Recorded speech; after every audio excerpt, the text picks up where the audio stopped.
Grilling fish can be really tricky sometimes, but it's best to start with the right fish. Thin fillets like trout or flounder tend to fall apart on the grill, but thick fillets like halibut or cod or salmon are really best for grilling. So when you go to the fish market and you get your fish, you're gonna look for 6-ounce fillets. That's what you want as a serving for one person. So that's what these are here.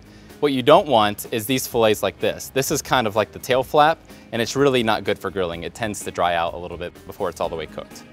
You want to make sure you've pulled out all the pin bones and removed all the scales from the fish. If you don't know how to do it, the person at your fish counter can do that.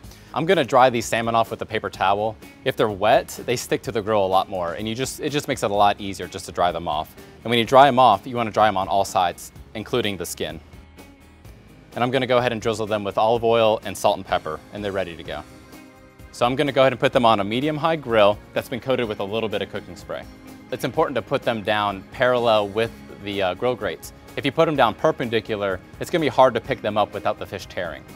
These will take about 8 minutes, and I cook them most of the way on the skin side, and that skin will kind of act as a little barrier and keep the flesh from overcooking.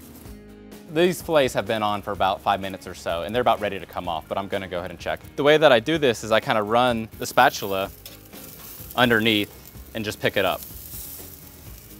And I'll cook it for about another minute or so on the other side. Now, you don't have to cook these fillets all the way to 140 degrees. Salmon is often eaten about 120 degrees, which is about medium temperature. So these fillets are ready. I'm gonna let them sit for about 5 minutes or so, because if I cut into them right now, they'll dry out. Grilling fish can be really intimidating, but it's actually really easy to do, especially with salmon. For more cooking tips and kitchen wisdom, visit cookinglight.com.